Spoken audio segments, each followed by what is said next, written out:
ஓம் சாய்ராம். சாய் சங்கரா channel நேயர்களுக்கு என் அன்பு வணக்கங்கள். போன எபிசோட்ல ஒரு பக்தை எவ்வளவு ஆசையா பாபாக்கு பூஜை பண்ணணும் அப்படின்னு யோசிச்சாங்க. ஆனா ஒரு பூஜை அப்படின்னு நம்ம எடுத்துக்கிட்டோம் அப்படின்னா ஒரு நிவேதனம் இல்லாம, ஒரு தீபதூப ஆராதனை இல்லாம, ஒரு பூக்கள் இல்லாம ஒரு பூஜை நிறைவேறுமா அப்படின்னா, நிறைவாக இருக்குமா அப்படின்னா கிடையவே கிடையாது இல்லையா? அதே மாதிரி அந்த பக்தை யோசிக்கிறாங்க, பாபா உங்களுக்கு பூஜை பண்ணணும், அதற்கு தேவையான எல்லா பொருட்களும் வாங்கணும் அப்படின்னு யோசிக்கிறாங்க. ஆனா மனிதன் இல்லையா, இந்த ஞாபக மறதி அப்படின்றது ரொம்ப இயல்பான ஒரு விஷயம். அவங்க மறந்து போய் வீட்டுக்கு வந்துட்டாங்க. வீட்டுக்கு வந்ததுக்கு பிறகும் அவங்களுக்கு ஆஹா நம்ம பூக்கள் வாங்கலையே அப்படின்னு அந்த ஞாபகம் இல்லை. பூஜை பண்ணணும் அப்படின்னு போகும் பொழுதுதான் அந்த பக்தை யோசிக்கிறாங்க. முதல்ல நம்ம எல்லாரும் மனிதர்களான நம்ம எல்லாருமே ஒரு விஷயத்துக்கு பாபாக்கு தினம் தினம் ஏன் ஒரு நொடியும் நன்றி சொல்லணும். என்ன அப்படின்னா, அதுவும் பாபாவோட ஆரத்தி பாடல்லையே வருது. என்ன வரி அப்படின்னு கேட்டீங்கன்னா, பராலாதலா ஜன்மஹாமானவாச்சா நராசார்கதா சாத நீபூத சாஷா தரும் சாய் பிரேமா களாயாகஹந்தா நமஸ்கார சாஷ்டாங்க ஸ்ரீ சாயிநாதா. என்ன அர்த்தம்?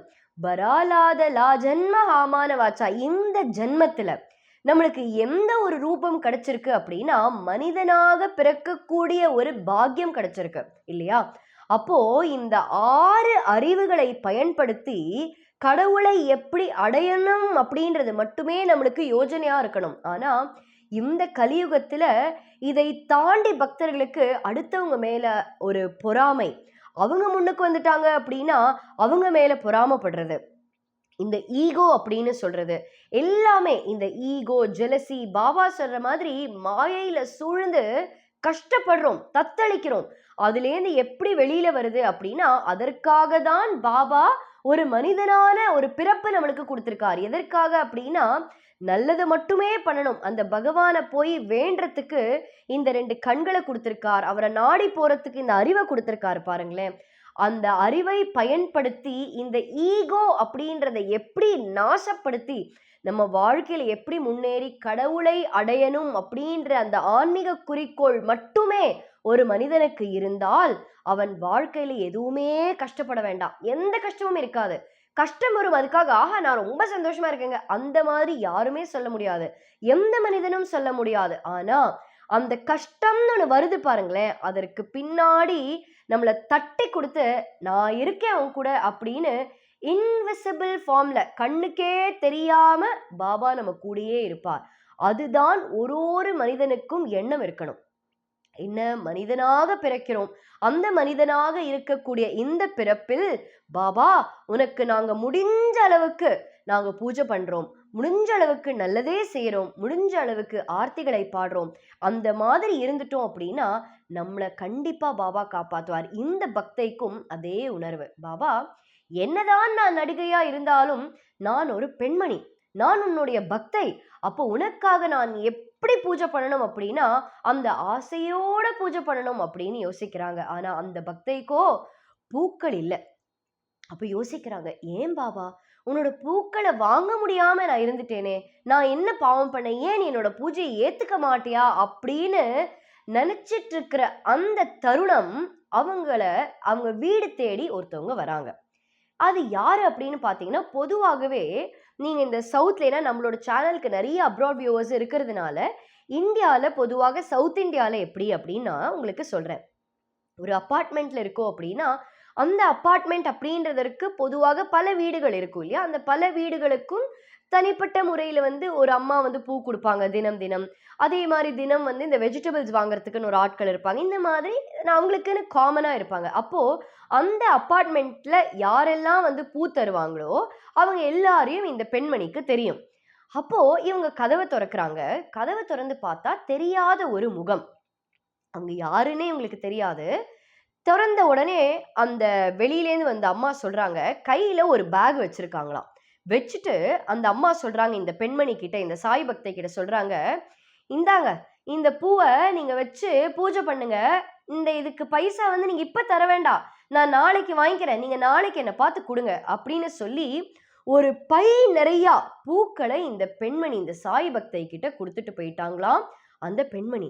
இவங்க இது வாங்கிக்கணுமா இல்லையா அப்படின்றது புரியவே இல்லை இவங்களுக்கு. ஏன்னா வந்தவங்க யாருன்னு தெரியாது, இவங்க அவங்க கிட்ட பூவும் கேட்கல, எதுவுமே கேட்கலையே, எதுக்காக இவங்க கொடுக்குறாங்க அப்படின்னு கை அப்படியே இவங்களுக்கு நடுங்குது. ஏன்னா இவங்க வந்து பணமும் இப்ப வேண்டான்னு சொல்லிட்டாங்க.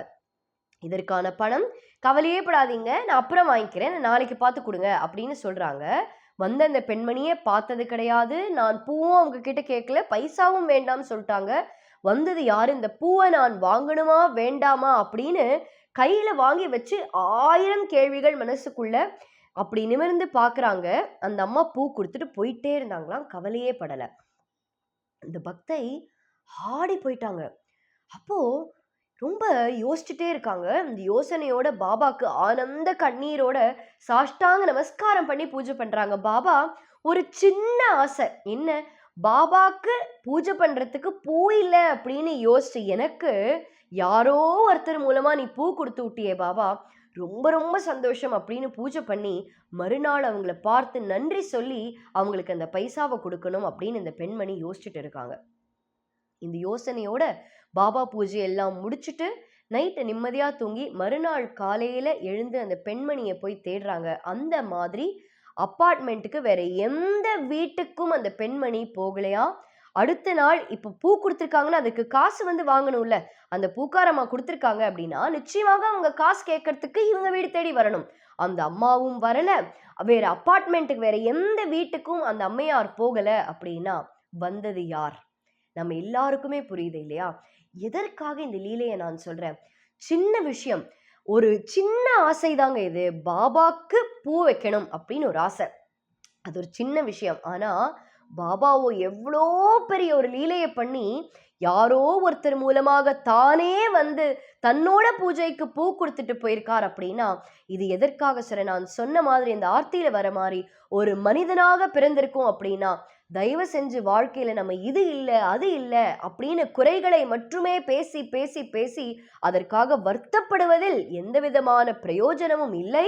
பாபா அதை விரும்பவும் மாட்டார். அதை தாண்டி ஒரு ஸ்டெப் உயர்ந்து போய் யோசிங்க, பாபா இன்னைக்கு எனக்கு இந்த உயிர் கொடுத்துருக்கியே, இன்னைக்கு உன்னை நாடி வரத்துக்காக இந்த கால்களை கொடுத்துருக்கியே, உன்னோட நாமாவை சொல்றதுக்கு இந்த நாவை கொடுத்துருக்கியே, இதற்கு நான் மீண்டும் மீண்டும் உனக்கு நன்றி சொல்லணும் அப்படின்னு யோசிச்சுட்டே இருங்களேன். அந்த பாபா சந்தோஷப்படுவார். இந்த மாதிரி ஒரு சின்ன விஷயத்துக்கு எவ்வளவு அற்புதமான லீலை பண்ணியிருக்கார். அந்த மாதிரி பல பல பல பக்தர்களுக்கு பாபா லீலை நிகழ்த்தி கொண்டே இருக்கார். அதுல ஒரு உதாரணம் நான் சொல்லணும்னா, பாபா வாழ்ந்த காலத்தில் இருந்த ஒரு பக்தர், அவர் பேர் மாதவ்ராவ் தேஷ்பாண்டே.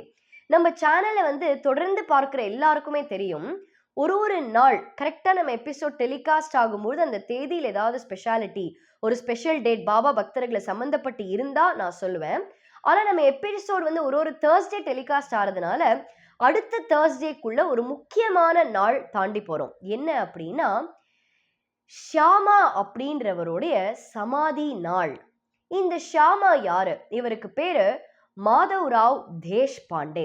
மாதவ்ராவ் தேஷ்பாண்டே ஓட சமாதி தேதி பார்த்தீங்கன்னா April 26, 1940. அதனால இந்த எபிசோட் அதற்கு முன்னாடி நீங்க பாக்குறீங்கன்னா April 26 மனதார அந்த ஷியாமாக்கும் நம்ம நன்றி சொல்லணும். ஏன்னா பாபா பல பல அற்புதங்களை ஷியாமா மூலமாக நம்மளுக்கு கொடுத்திருக்கார். அந்த மாதிரி பக்தர்களுக்கு பார்க்கறதுக்கு ஒரு பெரிய குடுப்பனை இருக்கணும், அந்த மாதிரி ஒரு பொக்கிஷத்தை பாபா ஷியாமாக்கு கொடுத்திருக்கார். அந்த பொக்கிஷம் என்ன? அந்த பொக்கிஷத்தை உங்களுக்கு ஸ்கிரீன் மூலமாக நான் நேரடியாக காமிக்க போறேன். அதனால அடுத்த எபிசோட் வரைக்கும் அந்த பொக்கிஷத்துக்காக காத்திருங்கள். அந்த பொக்கிஷம் என்ன அப்படிங்கிறத நம்ம அடுத்த எபிசோட்ல பார்ப்போம். நன்றி, வணக்கம், ஓம் சாய்ராம்.